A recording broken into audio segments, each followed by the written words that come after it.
Minecraft has had multiple spin-offs based on the game we all know and love. So today I'm going to be playing every single Minecraft game possible on Switch and find the main differences and quirks all these versions have. Starting with OG Minecraft. First thing we need to get out of the way is the fact there are two versions of Minecraft on the Switch. There's the Legacy Console Edition, aka the Nintendo Switch Edition, and there's also Minecraft, the current Bedrock Edition. Let's talk about the Nintendo Switch Edition first, as that's the very first Minecraft that was released on the Switch. Minecraft Nintendo Switch Edition was very similar to the other console editions. You could do survival, creative, some very interesting Legacy Edition exclusive online minigames, and of course, no cross-platform. The Nintendo Switch Edition had no properly scheduled updates and would essentially be updated whenever the developers got around to it. And this goes for all the other console editions too. This game was particularly praised for being a great fit for the Switch and ran decently well, especially when you compared it to the 3DS version that released after this version. Minecraft Nintendo Switch Edition showed off the Mario World and skin pack that was first available on the Wii U. In fact, you could even transfer worlds from the Switch version to the Wii U via a local connection. There really isn't that much to say about this version except for the fact that in July of 2017, they upgraded the game from 720p to a full 1080p. They did this by optimizing the game better with like render distance and stuff. When Mojang, the company who made Minecraft, decided they wanted the game to become cross-platform, they completely changed it from the ground up, abandoning the Nintendo Switch Edition and simply calling it Minecraft. This wouldn't completely disable the last Nintendo Switch Edition, but it would make it essentially useless. This new version of Minecraft would have several new features, obviously the main one being cross-platform play. There's also a completely new way Minecraft handled microtransactions, with this new currency called Minecoins. They also added custom server games, very similar to Roblox or Fortnite, and of course, there was also a handful of performance changes too. These Minecraft servers are made by a ton of creators. There's even an official Sonic map, and these can all be played on Switch. This obviously changed the way people played Minecraft, but I think it was for the better. I loved playing this version with my wife while one of us were on the PlayStation and one of us were on Switch. It just worked really well. I also loved how this version got every update consistently as they came out. It was something that wasn't as streamlined on the old Legacy editions. I also had my fair share of months with Minecraft Realms, which is a service you could buy to make your Minecraft server live for multiple people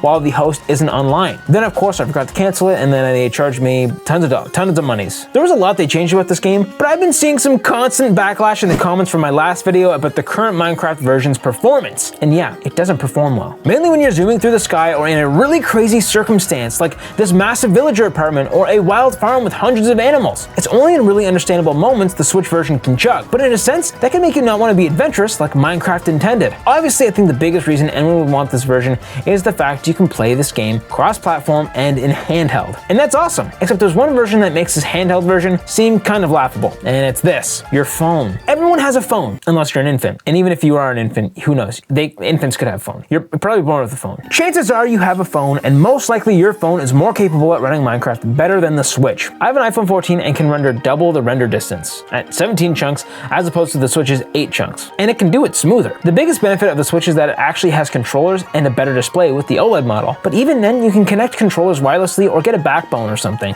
and the display on my phone is already an OLED display. And the mobile game plays the same version of Minecraft, meaning you can play crossplay with that too. The only thing that kind of sucks is that you can't get the game physically on mobile, but it's also cheaper. Overall, I was able to get past most of the graphical issues and still be impressed about the game. I'm putting this in A. It's literally Minecraft. It's fantastic. The only reason it's not an S is because of the performance issues. Oh yeah, now's a good time to say, I'm ranking all these Minecraft games. Next we have Minecraft Story Mode, the banned Minecraft game. They completely removed any trace of this game off the platform. You simply can't play it unless you have a physical copy. This is why I buy physical games, everyone! This is why! Now I did buy this game for this video and it ended up costing me over $120. Yeah, I'm practically broke now, but I was able to do it with your support. Which reminds me, if you want to support the channel, please consider becoming a channel member. That would be much appreciated and we'd love to have you. Minecraft Story Mode was an episodic point-and-click style game made by Telltale Games, a company that created incredibly popular choose-your-own-adventure, story-driven games like The Walking Dead or Tales from the Borderlands. Unlike some previous Telltale games that had IPs attached to them, this is a game they created from scratch. With a game as vast as Minecraft, they didn't have pre-existing characters or plot points they needed to work with. They could come up with original characters and plot points for this game and throw a Minecraft skin on it, and boom, infinite freedom. Story Mode was first released back in October 2015 and released 8 episodes in the first season, which would be finished the same time the following year in 2016. At launch, the game was available on all platforms: Xbox, PlayStation, PC, mobile, and heck, even Mac OS! And eventually even came out on Wii U. After the first complete season released, they made the Complete Adventure Physical Edition. This game came out at the end of 2016 and would finally be released on the Switch in the summer of 2017. This game was met with some pretty decent scores, with mixed to average critic and user scores. Almost everyone would agree the gameplay was slow and that this felt more like an interactive movie instead of an actual game. and those points were proved further with the game eventually being released on Netflix, as they tried to have more interactive experiences there. But now let's talk about the demise of story mode. In September 2018, CEO of Telltale announced they were shutting down, with a press release stating, "It's been an incredibly difficult year for Telltale as we work to set the company on a new course. Unfortunately, we ran out of time trying to get there. We released some of our best content this year and received a tremendous amount of positive feedback, but ultimately, that did not translate into sales. With a heavy heart, we watched our friends leave today to spread our brand of storytelling across the games industry." Telltale was crumbling harder than anyone could have imagined behind the scenes, with former Telltale employees saying they were given no warning and had to leave the office building within 30 minutes after the company had decided its closure. Even in the middle of a recording session with some Walking Dead actors for an upcoming release, they were interrupted and instructed to leave immediately. This left a handful of projects unfinished, like The Wolf Among Us Season 2, Game of Thrones Season 2, and the untitled Stranger Things project. As for Minecraft Story Mode, 10% of the team at Telltale stayed for remaining company obligations, which included bringing Minecraft Story Mode onto Netflix. This was eventually published at the end of 2018 as planned, but due to the lack of the company being in business and expiring contracts, Minecraft Story Mode was eventually pulled from all digital platforms on June 25th, 2019. The Netflix release had a longer contract, but was ultimately removed December 5th, 2022, which means that there is now no legal way to play this without a physical copy. Now, there's actually more than one Nintendo Switch physical copy. That's Season 2 on Switch, which is even more rare. This game is practically identical in terms of performance and critic reviews, so I figured it wasn't really that important to get a hold of. Everything I'll say about the first game can be applied to the second game. The thing is, I would have got it, but this version requires you to download most of the game from the eShop, and only the first episode is on the cartridge, which means it's impossible to play the entire second season even with a physical copy. How useless! And even if I wanted to get it, it's like $250! And I'm not gonna spend $250 on a game I can't play fully. It's not worth it. The story starts with the lead character Jesse hanging out with some friends and a pig. They want to go to a building competition. They meet some rivals. They learn that there's some celebrities there. Blah, blah, blah, blah, blah. There was a handful of things about this game that made it feel really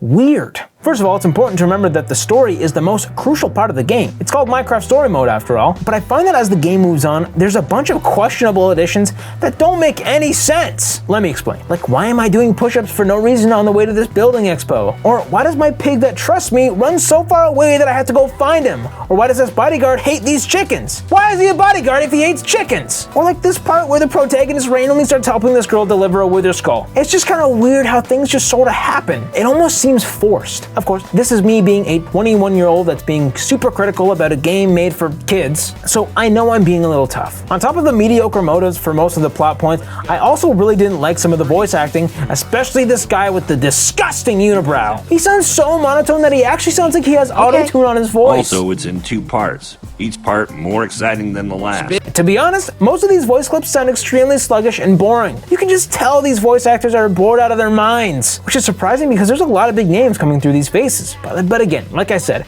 kids wouldn't really care. Back when I first played, I would have been 13 or so. I was the prime demographic for this type of stuff, and I remember really enjoying it. I didn't see the iffy voice acting or the questionable actions in the story. I just kind of sat there and enjoyed the movie and clicked buttons every once in a while. Which reminds me, there's buttons every once in a while. The gameplay part of this game is very slim and mundane. Every so often, you'll be tasked to click some random assortment of buttons, whether that's moving left and right and trying to hit some zombies or spam a certain button to do something else. There's also segments where you have to choose what happens in the story, but I found a lot of the time it didn't really change the outcome. Like, I get some decisions are bigger than the other ones, but most of the time it didn't really feel like it mattered. Now, of course, let's look at the most unique aspect about the Switch version, the performance. I will admit, this game doesn't need jaw-dropping performance. It just needs to work. But it's impossible to not notice the inconsistent frame rate. For whatever reason, this game flips back and forth between 30 frames per second and 60 frames per second. I usually don't mind this type of change in games, especially if it's like a cutscene or a menu or something, but since this is like one long cutscene, it's odd that sometimes the frame rate changes so often. Like, it's obvious here. On other console, this game is consistently 60 frames per second the entire time. Maybe more scenes are taxing on the processor than others. Aside from the frame rate, the game looks pretty great. The lighting is good and the resolution is lower but consistent, which would only really be an issue with some of the text on smaller screens, but I never had an issue with it. It was mainly the frame rate. So overall, the game isn't great by any means, and I don't really have a burning desire to finish the game completely. I'm not saying I wouldn't finish it, I'm just saying I don't really care to finish it. I kind of wish there was an autoplay mode so I could just watch it like a TV show show so I could put my controllers down and enjoy it that way. And I guess you could by not answering it, but there are some segments where you do need to use a controller. It just seemed pointless, especially since I felt like a large majority of my answers didn't matter. Again, I know they did, but only a few. And I think I had a very similar mentality to this game when it first came out. I remember playing the first season and having to wait for another episode to come out, but by the time the other episode came out, I wasn't really invested anymore, as I had moved on to another game at that point. And I think that's kind of why this type of game failed,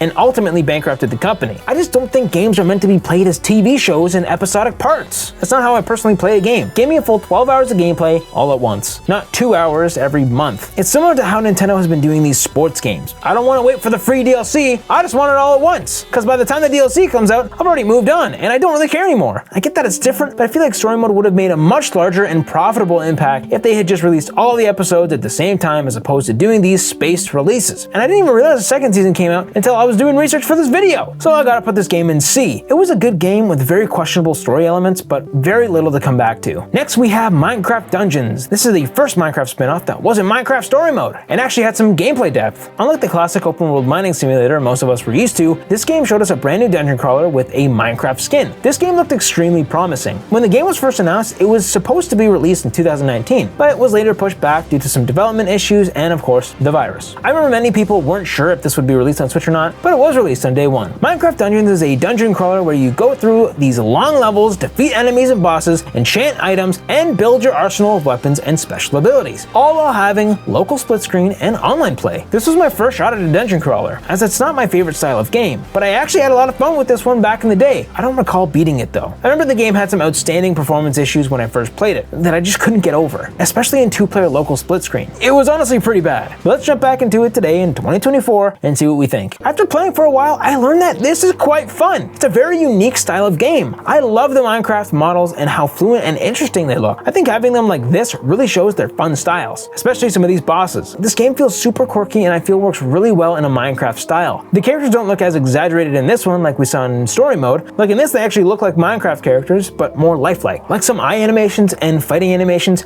are very pleasing in this style. So many different types of biomes too, like in this tree, or in the snow, or going through a forest. It's just very detailed and perfectly represents a Minecrafty feel. The gameplay itself is also very unique, clearly inspired by crawlers like Diablo. Even though the environments kept me engaged, the main point of the game is to go through these dungeons and collect weapons and armor. And once you collect these items, you can even enchant them, adding additional power-ups to these weapons like a triple shot arrow. Although I will say, in my eyes, there doesn't seem like much of a point to enchant these items, especially since your gear is always changing and leveling up. So it almost feels like a waste of enchant items. I guess if you really like the look of some armor or a certain weapon, this could come in handy. Or maybe I don't understand the system fully. You're also able to collect special abilities to add to your hotbar, which can give you buffs like increased attack speed or luring your enemies closer to you. After you use one of these abilities, they take a few seconds to recharge before you can use them again. This gives an additional way to strategically blast through as many enemies as possible. The overall gameplay is very charming, but like I mentioned earlier, that's probably because it's the only dungeon crawler I really played. I think it's fun and all, but it's not like super addicting. And the performance on Switch is surprisingly better than I remember. The frame rate is a stable 30 frames per second with occasional dips, but nowhere near as bad as it was at launch. This could have been patched since launch to address some of those issues. Like I said, I mainly played the game previously in multiplayer and had huge performance issues. Unfortunately, I didn't have anyone to play with me this time, so I hooked up 4 controllers and tried using them all at once.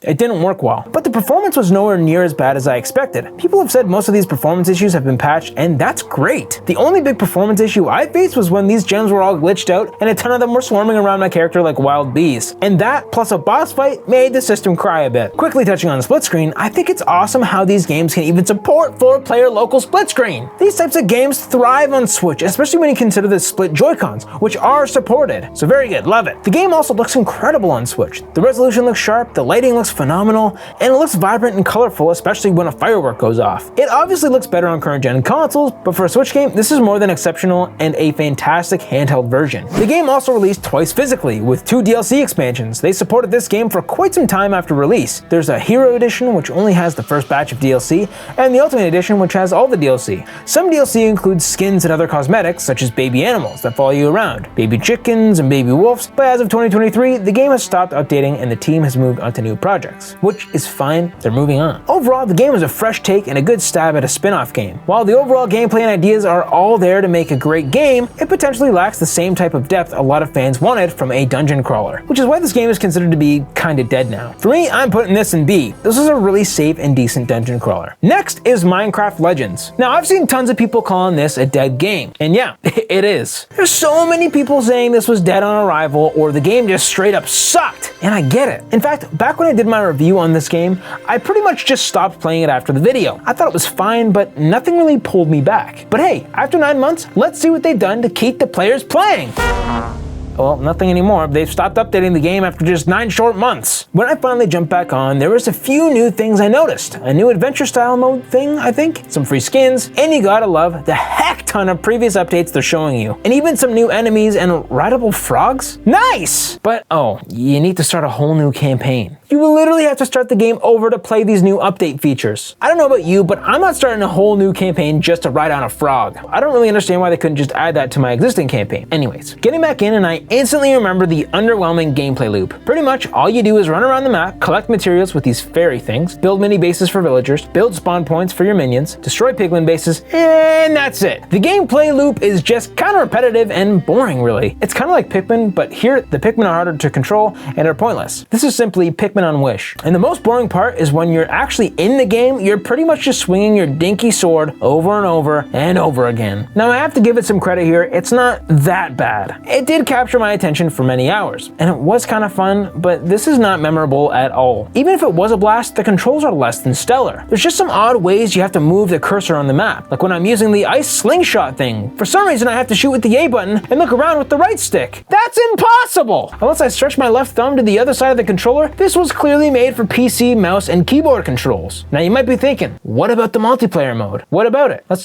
talk about it. That's worse than single player. Not only does it take incredibly long to get into these lifeless online matches, but when you're in them, it's a complete circus. Everyone just kind of splits up and does their own thing. This is essentially a 4v4 capture the flag. The issue is, no one can communicate with each other unless they're using these in-game signals. But there's also no ranking system or battle pass type unlockables, which gives nobody any incentive to play whatsoever. And when you do get into a game, it takes forever. The match never ends. I don't know, it just was a pointless mode to put in and lost its charm very fast. Now, what about the overall performance on Switch?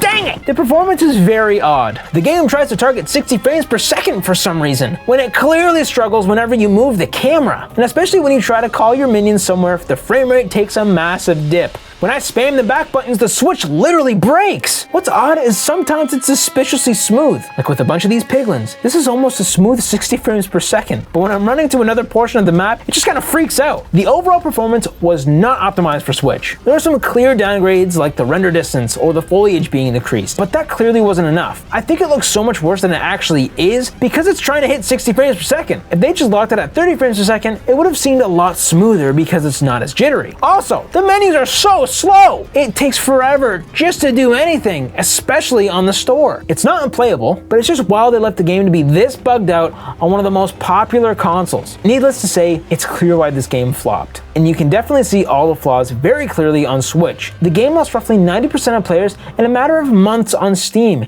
and it's clear why this game fell off. It's repetitive, it lacks gameplay depth, and one of the biggest complaints was the absurd $40 price tag, making it more expensive than the regular Minecraft. While it's clear they wanted to innovate with this title, they failed. And I see what they were trying to do, but the execution was absolutely horrid. I have to put this in D. I think it's become quite clear that a lot of these Minecraft spin-offs don't really work that well. But honestly, I think it's mainly because these are niche types of games that don't really have the depth to stand out in these genres. Like, wouldn't it be cool to see a 3D platformer or a 2D platformer or like a 2D style of Minecraft, kind of like Terraria? Or heck, maybe a fighting game. Oh, wait a second. That's right. They're in Super Smash Bros. Exclusive to the Nintendo Switch. Steve, Alex, Zombie, and Enderman are all in this exclusive Nintendo fighting game, Super Smash Bros. Ultimate. This technically isn't a Minecraft game, so I won't really talk about it here, but it has Minecraft in it. There's spirits in it, there's a whole stage, original soundtracks, and of course the characters, which is crazy. It's one crossover I would have never expected in a Smash Bros. Game, but they're there, and they're on this platform, so that's fantastic. But let me know, out of all these games, which one is your favorite? And check out my new merch. It's absolutely bussin'. Please consider liking and subscribing. I hope to see you in the next one. See you later.